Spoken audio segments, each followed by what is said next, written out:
Mimi leo nina challenge moja ama nina changamoto fulani hivi. Nataka nizungumze na wafanyakazi wa hapa Blessed Hope FM.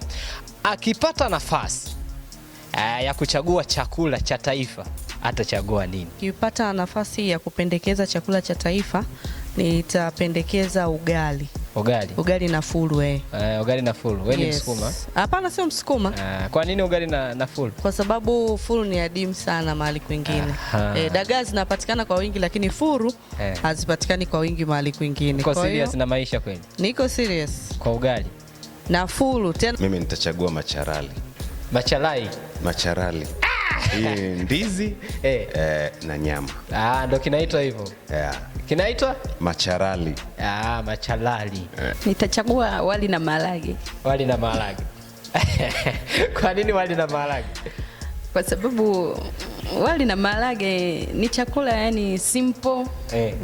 Yani kinapikwa kwa haraka, yani chakula simple ambacho kimezoeleka na watu, hata watoto sasa hivi ambao una kati ya ugali na maharage au ugali na nyama na wali na maharage, atakwambia wali na maharage.